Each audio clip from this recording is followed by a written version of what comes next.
Bonjour à tous et bienvenue sur Jurassic Hack. Aujourd'hui on s'attaque à la machine DevOps de HackTheBox. Il s'agit d'une machine Linux de difficulté intermédiaire qui combine plusieurs failles intéressantes. En effet, celle-ci inclut notamment une XXE, de la désérialisation Python et également une fuite d'informations sensibles via Git. Comme d'habitude, nous commençons par une phase de reconnaissance à l'aide de Nmap. Dans le cas présent, on découvre deux ports ouverts, le port 22 ainsi que le port 5000. Ce dernier héberge par ailleurs une application web servie par Gunicorn. Pour votre information, Gunicorn est un serveur HTTP Python WSGI ou Web Server Gateway Interface. Celui-ci est utilisé pour déployer des applications web Python créées avec des frameworks comme Django, Flask ou FastAPI. Ici, nous allons ouvrir notre navigateur afin de voir ce qu'il se cache derrière ce service. Notez que nous allons également activer notre proxy burp afin de capturer nos interactions avec l'application. En visitant celle-ci sur le port 5000, nous pouvons voir une application qui semble en cours de développement. On notera notamment dans la page la mention au fichier feed.py. Celle-ci ne disposant pas de fonctionnalité, nous allons donc retourner sur notre terminal afin d'exécuter GoBuster dans l'optique de découvrir de nouvelles ressources. Suite à notre scan, nous pouvons voir apparaître deux pages, Feed et Upload. Nous allons donc retourner sur notre navigateur afin d'analyser cette dernière. Dans le cas présent, la page nous propose de téléverser un fichier XML composé de 3 éléments. Ça commence à sentir la vulnérabilité XXE. Afin de tester cette fonctionnalité, nous allons créer un fichier XML standard contenant les éléments spécifiés dans la page, c'est-à-dire author, subject et content. Une fois l'opération effectuée, nous allons tenter d'envoyer notre fichier via la fonctionnalité de téléversement. Dans le cas présent, notre fichier ne semble générer aucune erreur.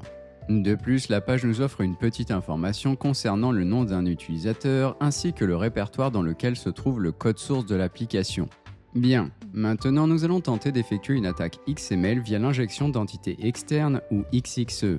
Pour rappel, il s'agit d'une vulnérabilité qui se produit lorsqu'une application traite du XML de manière non sécurisée. Cela peut permettre à un attaquant d'injecter un document XML malicieux, ce qui peut entraîner par exemple la lecture de fichiers sensibles ou l'exfiltration de données. Pour ce faire, nous allons ouvrir notre interface burp et envoyer la requête de téléversement dans Repeater afin de la modifier. Pour notre preuve de concept, nous allons simplement ajouter une entité externe nommée XXE qui va venir chercher la ressource etc passwd. Par la suite, nous allons modifier la valeur contenue dans author afin d'appeler l'entité. Si l'application est vulnérable, nous devrions voir apparaître le contenu de passwd dans la réponse du serveur. Excellent. Maintenant, suite aux informations que nous avons récupérées précédemment, nous allons tenter de lire le code source de l'application. En effet, nous connaissons le répertoire de développement ainsi que l'un des fichiers sources nommé feed.py.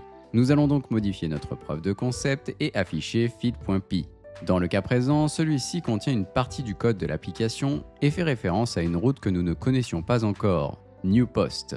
Si l'on analyse le code, nous sommes en mesure de faire appel à newPost via une requête HTTP POST. De plus, nous pouvons constater que celle-ci fait un usage dangereux de la librairie Pickles via l'usage de la fonction loads. Ici, il s'agit d'une faille classique de désérialisation. En effet, il suffit de sérialiser un reverse shell, de l'encoder en base 64, puis de l'envoyer à l'application afin d'obtenir un shell sur la machine. Pour ce faire, nous allons écrire une petite preuve de concept en Python. Ici, nous avons notre variable cmd contenant un reverse shell, suivi de la classe exploit que nous allons sérialiser, et par la suite, le code sérialisé sera encodé en base 64, puis imprimé dans notre terminal. Il est à noter qu'il est nécessaire d'utiliser Python 2 pour le bon fonctionnement de la preuve de concept. Une fois notre valeur obtenue, nous allons la copier, démarrer un listener sur notre machine et retourner sur burp afin d'envoyer notre charge utile au serveur. Ici, nous allons commencer par modifier la route upload par newPost, puis retirer les entêtes faisant référence au précédent téléversement. Une fois que cela est effectué, il ne reste plus qu'à coller notre charge utile et à envoyer la requête au serveur. Si tout se déroule correctement, nous devrions obtenir un shell sur la machine en tant que RUSA. Il ne reste plus qu'à venir lire le flag utilisateur. Par la suite, afin d'obtenir un accès interactif, nous allons venir lire et copier la clé SSH de l'utilisateur sur notre machine. Une fois l'opération effectuée, il suffit de changer les permissions de la clé, puis de nous connecter en SSH en tant que RUSA. Pour ce qui est de l'escalade de privilèges, c'est plutôt simple. En effet, si l'on explore le répertoire Work de l'utilisateur, celui-ci contient un autre répertoire nommé Blockfeed. Ce dernier est en fait un dépôt Git local. En exécutant la commande git log et en inspectant la liste des commits, nous pouvons voir que l'un d'entre eux fait référence au commit d'une clé de manière accidentelle. Si l'on inspecte ce commit à l'aide de la commande git diff, nous pouvons voir une clé privée SSH. Celle-ci pouvant éventuellement appartenir à root, nous allons la copier et venir la coller sur notre machine. Après avoir modifié les droits de la clé, si tout se déroule correctement, nous devrions être en mesure de nous connecter en tant que root sur la machine. Il ne reste plus qu'à venir lire le flag root.